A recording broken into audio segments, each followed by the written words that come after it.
mga kapatid, ito po ang Christmas Village ng aming bayan. Tingnan po natin, lilibutin po natin at titingnan natin ang kanilang mga unique recycle materials na ginamit po para dito. God bless po sa inyo lahat.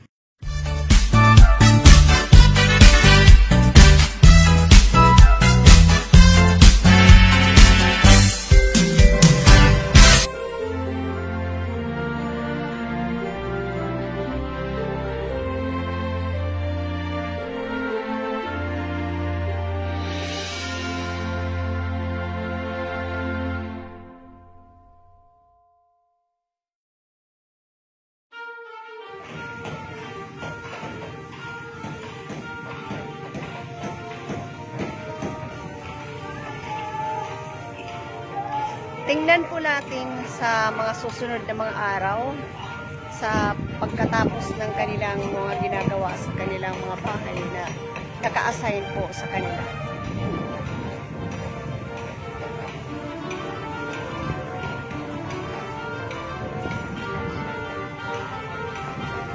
Ayan ang taas. Hi mga kapatid, tapos na po ang Christmas Village. Puntahan po natin ngayon. Titingnan po natin kung ano yung kagandahan dahil tapos na ito. Samahan niyo po akong tingnan ang aming ang magagandang mga bahay.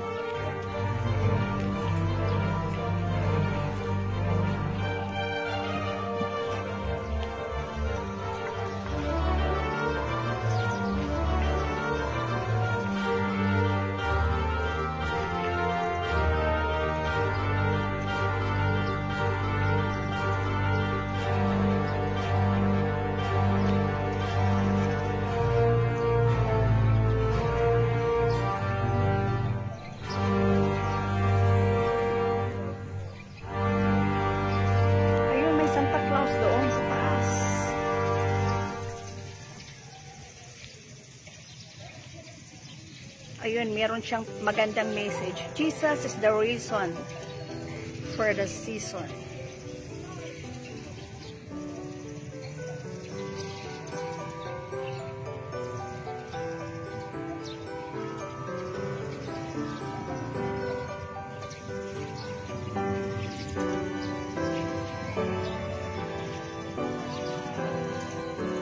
Balat ng palay yan. Ginawa nilang ano. Tingnan niyo po. Balat ng palay. Ipa, kung tawagin. Unique style.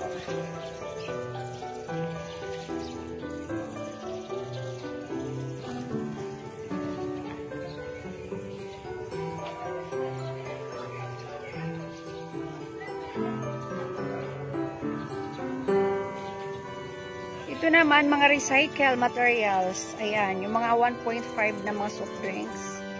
Ayan, ginawa nila.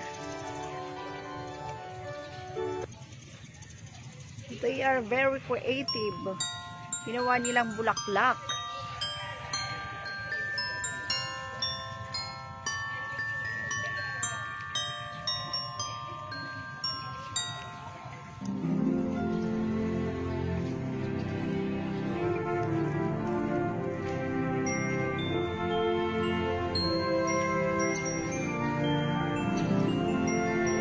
Kita nyo po mga 1.5 din yan. Ilagyan nila ng pintura at saka bulb. Ayan, oh. See? Dito naman tayo sa kanilang penguin.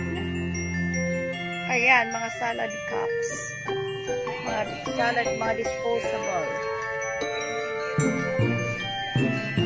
At saka mga ano, mga disposable.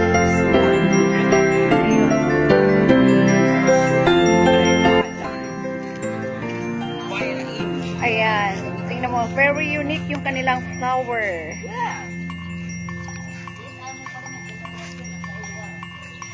Ayan. Ayan naman yung mga ano yan ng yung ginawa nila yung sa mga mineral water. Ginawa nilang flower. Yung pinakadulo niyan, yung pinaka-puwet ng ano. At saka yung mga ano niya, bottle. Na mga soft drinks, ginawa nilang May kulay. At saka may bulb. Oh, meron siyang bulb.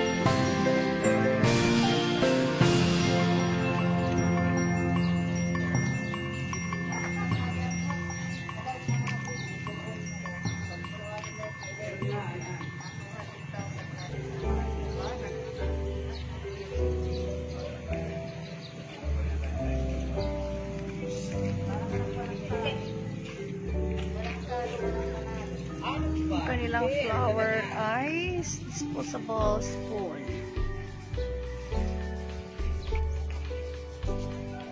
Ito naman ang kanilang Enchanted Palace. Ayun, taas. Tapos na. Nung magpunta ko dito, hindi pa po siya tapos. Ngayon ay tapos na siya.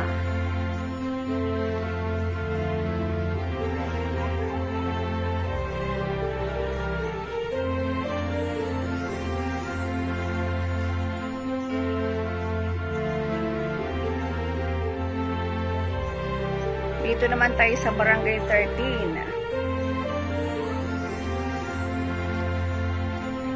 Ayan, mga ano din, mga recycle. Ginawa nilang star, parol, ang mga 1.5. Ay, hindi po siya, mga ano yan, mga royal na. Tawag dyan, Mountain Dew. Hindi pala yan, 1.5.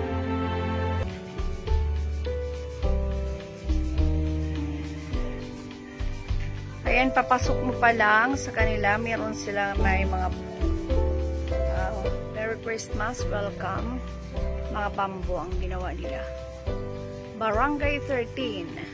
Pasok po tayo, contestant number 6. Ayan.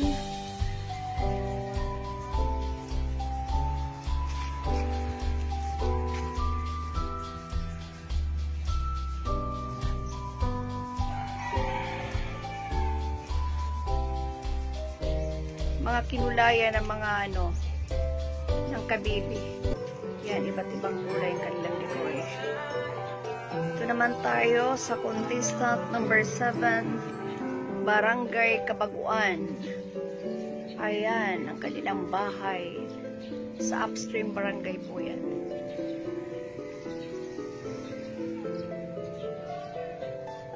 Meron silang tanggapan ng mga bisita. Ayan. Pwede ka magpa-picture-picture dyan. Ayun, nakapadlock.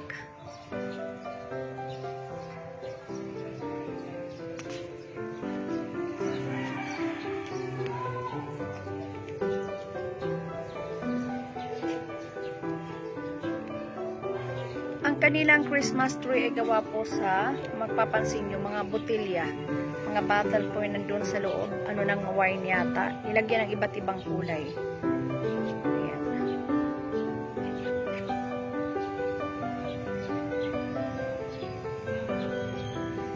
Dito naman tayo sa Barangay 1. Lahat ito ay may mga recycle. 1.5 bottles at saka mga mineral water soft drinks at mga ayan.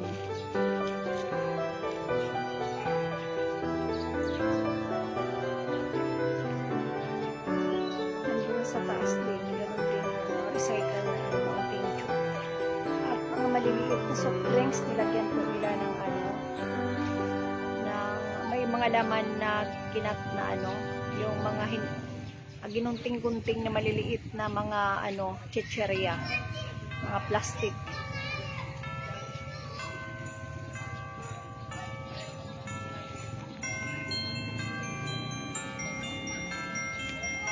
Ayan po, ayan.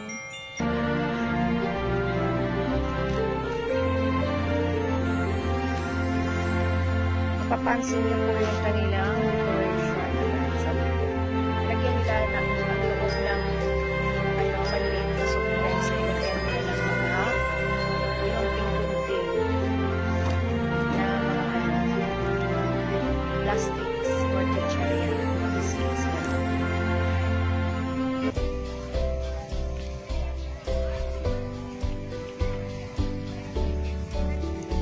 Dito naman tayo sa isa. Tingnan po, may mga bulak ang 1.5 at ito naman 1.5 din ng mga petals. Marami palang nagagawa, nilagyan nila ng kulay at ginawa din nilang parol. Ayun. Ayun.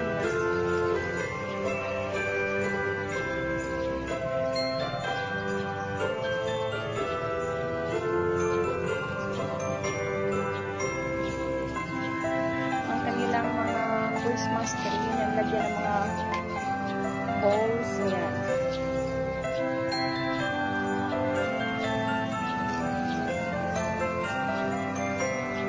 Sila ng mga pinto ay mga recycled materials din. Gawa ng mga soft drinks at iba't ibang klase. Ano ng mga disposable. Yung mga takip ng bata. Yung mga butil na mga bote. Ayan ka ng Santa Claus. Saka face shield. May face shield at saka meron siyang ayan. Yung pang-detect namin.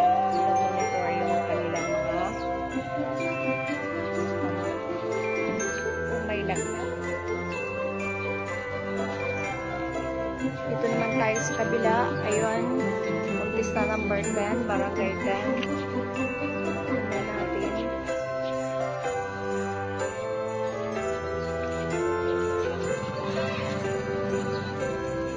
Gawa din po siya na yung mga bote ng soft drinks. Ayan.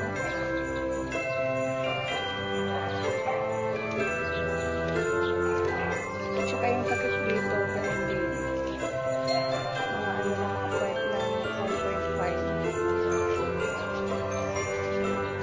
At yan, ang mga lalaking mineral water.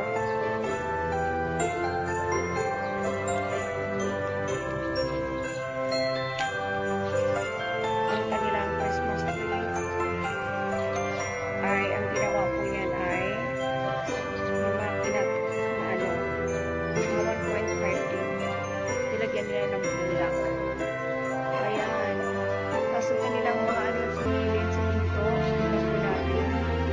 Papansin niyo po yung kanyang mga style niya sa kanyang ay nilalagyan nila ng yung print ng soft drinks.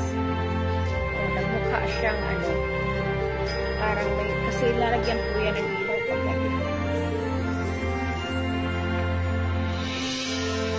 May ilaw yan.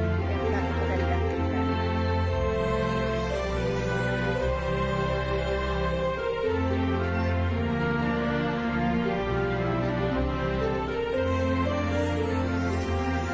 Contestant number 11. Ito po yung kanilang Christmas village ng Barangay 11.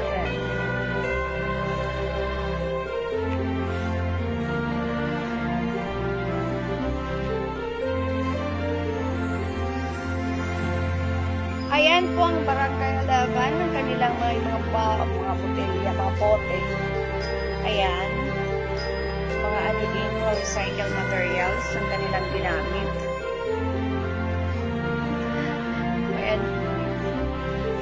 Style pa nakalagay. At ang kanilang parol, tingnan nyo po.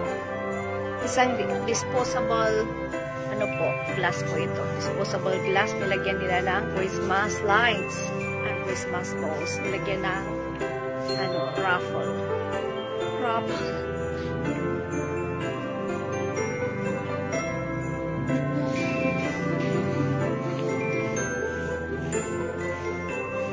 Then,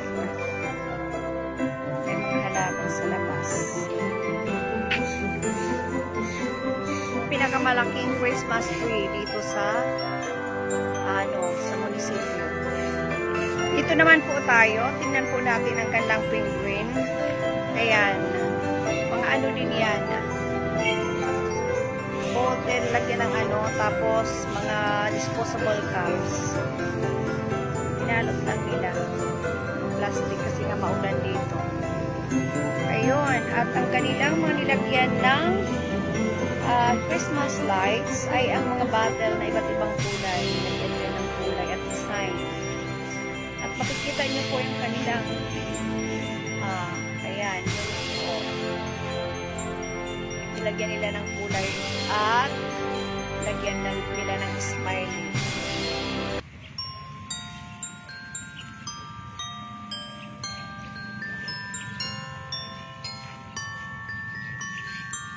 Ayan, meron silang nakalagay dyan, Merry Christmas, Merry Christmas.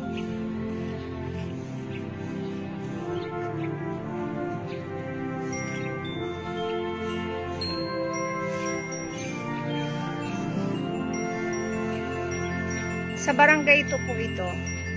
Barangay Dos, Dolores Eastern Samar. Itong kanilang pambatong Christmas Village. At pakikita nyo po, yan nga mga recycle na na mga mineral water. At saka pati yung kanila yung mga ng soft drinks pinulayan po nila. Ayan.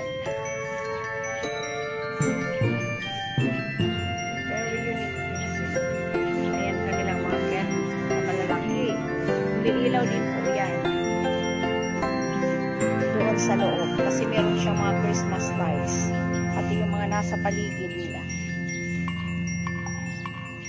Ayun po, ito po ang kabuuan ng Christmas Village dito po sa aming bayan. Sa kabila po ng pandemic ay meron nag-i-enjoy po yung mga tao dito. At ang kanila mga required po nila, ang papasok po dito ay kailangan naka-face mask at naka-face shield. At ganun din, hindi po sila nagpapapasok ng maraming tao. Mga 50 persons, mga 50 katao lamang po ang tinatanggap sa loob. At kailangan 10 minutes, hindi po siya pwede magtambay ng matagal dito sa Christmas Village. Kailangan po siyang lumipat sa iba para maka yung ibang titingin, upang magpapapicture ay meron po silang space at hindi sila nagdidikit-dikit. Maintain ang social distancing. Ito po yung pinaka-main nila na dito sa Christmas Village ng munisipyo. Siya po yung pinakamalaki dahil nasa center po siya ng plaza. Pag makita mo ito ng gabi, marami kasi siyang mga Christmas lights. Napakaganda, para siyang palasyo ang tingin mo paggabi.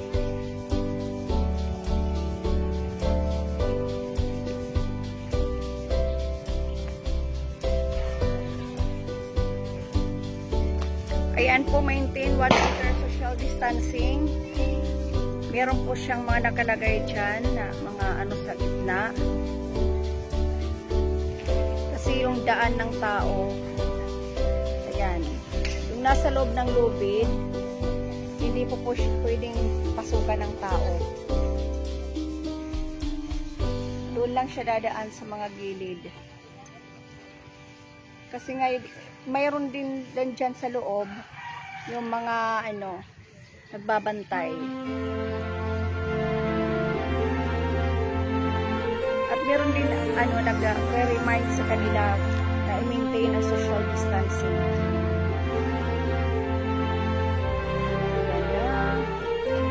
Ang kabuuan ng Christmas Village.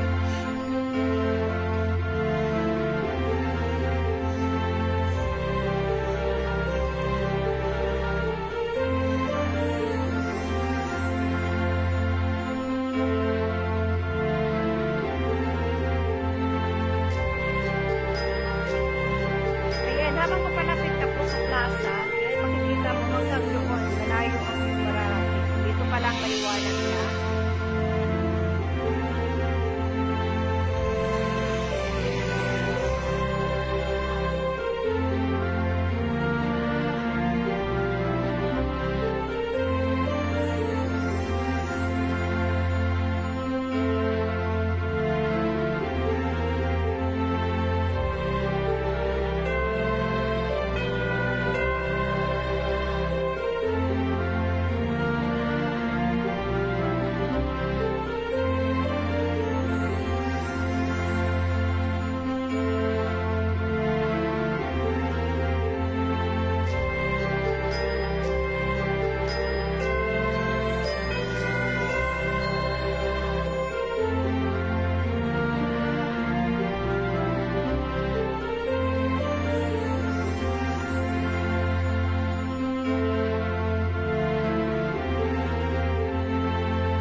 Bye!